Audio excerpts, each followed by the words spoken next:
Hey you guys, welcome back to my channel, Vibing After Dark _ with Mo. And if you're new to my channel, how about hit that subscribe button? And if you're a returning subscriber, how about sending it to a family or a friend so they can vibe out with us?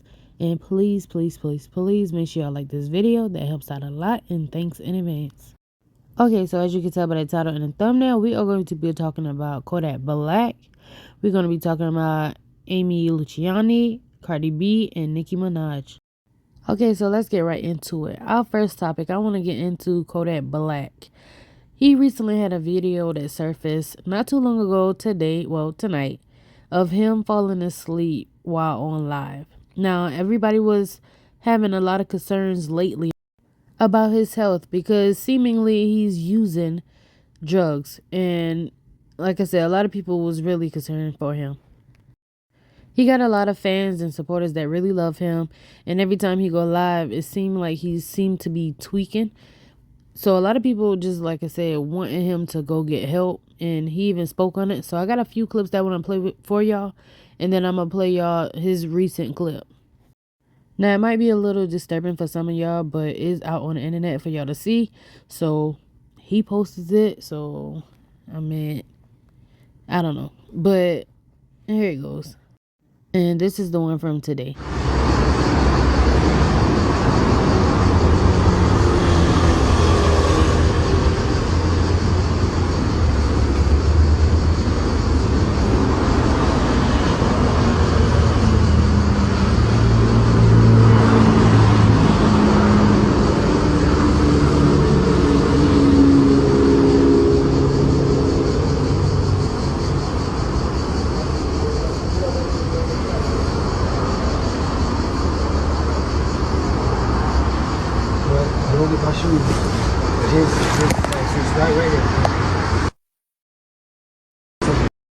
So I don't know if y'all was reading the comment, but a lot of people was like, what the F? Somebody please get him help. Some people say that's heroin or either pills. And this video reminds me of, I cannot remember the rapper name, but he was up under Gucci Mane. And remember his family was trying to sue Gucci Mane because, or I don't know if they wasn't trying to sue him, no. But they were saying that he only gave them like $5,000 and it was like, that wasn't enough.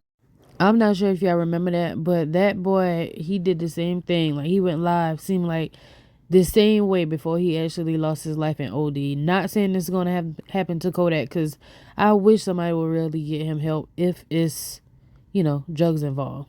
I really wish he would get help. And here's another video of him recently going into the hospital. Before he got rushed to the hospital, he was on live and his eyes were like really red. Yeah, Zeus on Earth. I was just in that water. I was swimming. Same way I swam over here. I was just swimming and all that good shit. I was born in it. I ain't swimming. I swear to God, ain't what you call it, man. Ain't every tree ain't real goats. Y'all know I'm real Zeus on Earth. I was just in that water. I was swimming. In the world now, and they just go around and told the same motherfucker even for like, oh, this nigga know what you call it. Now what?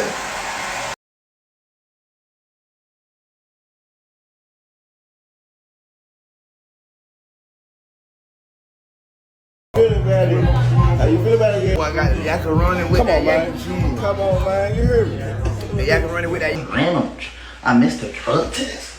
When nobody notified me. Where nobody notified me. Nobody ain't hit my lawyer. Nobody ain't hit me. Nobody ain't sent no emails and put no hazard alert like he need to come.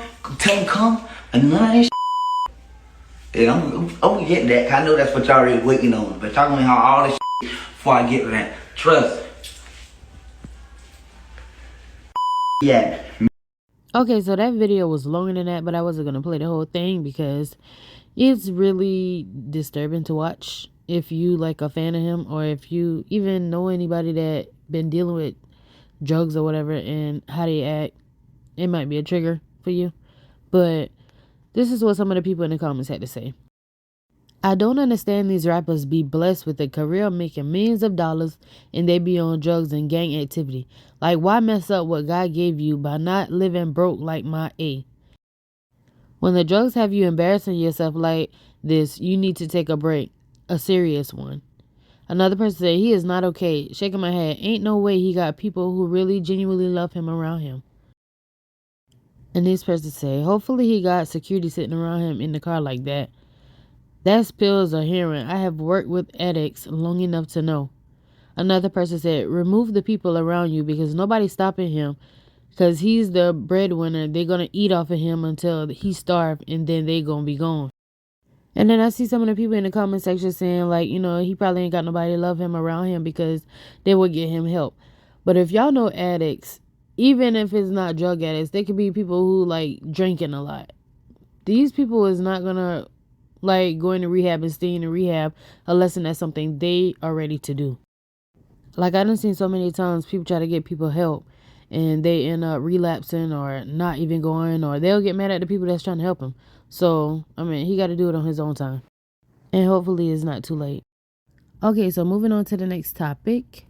Nicki Minaj, she dropped a snippet of one of her new songs that's going to be on her upcoming album that she's finna drop. And y'all let me know, how do y'all like it?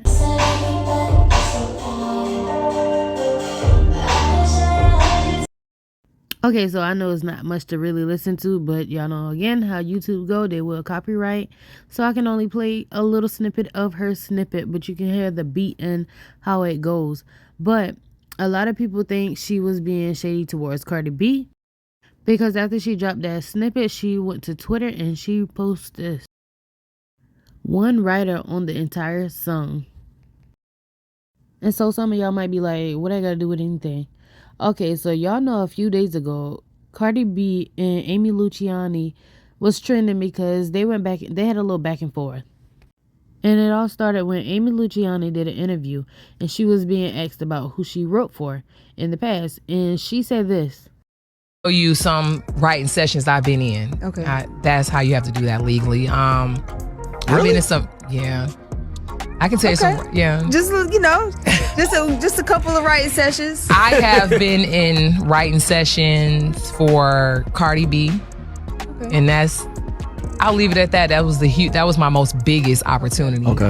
And I was the only girl in the room with all the male writers. So, Can you give us an example of what a writing session is like for people who may be curious? Yes. So a writing session, you'll get obviously your confidential email through whoever you're working with, if you have a pub deal or a label deal, and they will tell you like which label is looking for songs, and they'll tell you what type of songs they're looking for, meaning so and so has a 10-song album and it's about to come out.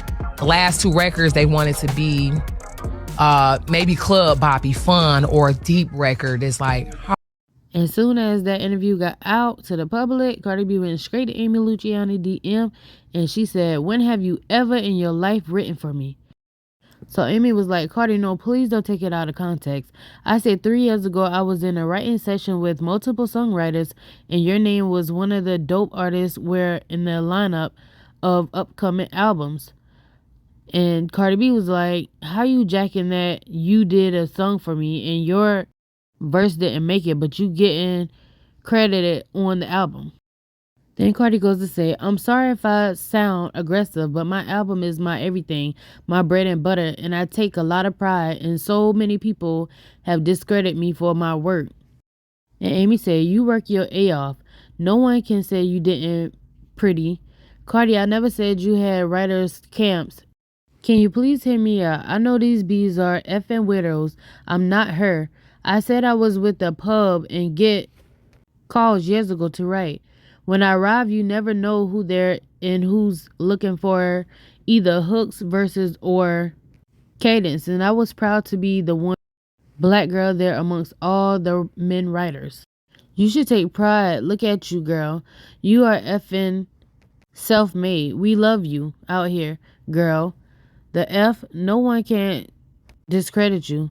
We all literally watch you work your move and made yourself a boss. Y'all, sorry if I sound like I'm reading on Hooked on Phonics, but as you can see, these words are very blurry. So I'm trying to read through the blurriness. Again, a real B say sorry. I apologize. I'll take this as a learning lesson. Keep going, Cardi. This feels like what I'm going through on Love and Hip Hop ATL right now. 2-hour interview conversation being misconstrued. I'm just sorry, girl. Keep going. So like I said, this was the DMs between Cardi and Amy Luciani. So Cardi decided to send it to Ken Barbie, and so he posted on his page, and that made Amy mad. Because in the DMs, Amy was apologizing and sound like, she didn't really meant what she said, or she didn't mean it what it was, basically like that. And Cardi was just coming at her like, girl, because everybody already saying that I don't write my music. So I understand Cardi point of view, but I think I would have saved it for when it was necessary to put it out. Like, when people start saying stuff that she don't write. But I guess you want to put it out before people would start saying stuff. I don't know. So after It's Kim Barbie put it on social media, like I said, Amy was mad. So Amy was like, wow, Cardi, I should take how you speaking to me as disrespect. But let's do this. I'm happy for your success. God is good. Again, you are taking an interview I was truthful about out of context. Always wishing you continued growth and success. So she was still trying to keep it cute. But Cardi still was being, aggressive. She was like, you making me look like I have writer's camp is disrespect. You making it seem like my team called you guys to write for me is disrespect. My name came up. Y'all put me in y'all conversation. If y'all out here writing for y'all to submit a record, hoping that it gets to me, it's you and y'all luck. Never have me and my team booked out writing sessions. And then Amy said, it's so many better ways we can speak to each other, and we really could have. And that part of her text got cut off. But Cardi said, when you literally told the world that I have writing sessions in 2 states, which is not true, and just having the world look at me like I don't put no work in my S. Amy said, wait, I'm only saying sorry because you feel disrespected. I stand on what I said in the interview. I have been to writing sessions where when asked what I was my best experience, I said I was excited for Cardi B and Kelly Rowland. So Cardi came back and said, but the writer's camp wasn't for me. And then Amy said, I did not mean that statement to disrespect you. That's why I apologize. And Cardi came again and said, you did not get a call like you coming to write for Cardi. That's a fact. So Cardi just really wanted her to say, like, you did not came for me. Basically, like, tell them you did not came for me, like, in the discussion. Because Cardi already know they about to, like blow her up saying she don't write her stuff like they already always do. So then Amy took her Twitter account and she said, literally, I said in an interview, I have been blessed to be in a writing room, and I was in one, and Cardi's name was brought up that her team was looking for songs and concepts and beats were played. I am not and have never discredited her. I like Cardi, never met her, but I am a supporter of her. She DM'd me asking me about something that I didn't say. I was very respectful to her in our private DMs. I'm disappointed she decided to screenshot our messages and send them out. I genuinely respect Cardi as a woman, as an artist, as a writer, a musician, even though I feel disrespected from her. I'm not tripping. Women really treat each other like S. It is exhausting. I couldn't have been any kinder and patient with her while we were talking. I would have never reposted our DMs. Most people would have for attention and clout. I am Cardi B, you wrong SHELL for doing this and for sending our DMs out. As a woman, we were talking and getting and understanding, and you put it on the internet. All this over nothing. Well, y'all let me know what y'all think. Do y'all think Amy Luciani, when she said in an interview, did she sound like she was trying to be shady? To me, it kind of sounded like it a little bit because she said Cardi and paused like she was waiting for the room to say something. But then again, I don't know. She probably just was excited. Who knows? And do you think Cardi was wrong for kept being like disrespectful to try to press her to say she didn't write for her? Or do you feel like everybody always say Cardi don't write her music, so you agree with Cardi for pushing the issue so far? Because like I said, now everybody saying that Nicki Minaj, when she said one writer, the entire song, that's why everybody trying to say, she coming for and shading Cardi B. So y'all let me know what y'all think about this in the comment section below, about Kodak Black, about this Amy Luciani and Cardi B back and forth. Who y'all think was wrong? Do y'all think she wrong for leaking the DMs? And do y'all think Nicki Minaj was shading Cardi B? I do comment back, and I'll catch you guys on the next video. Bye.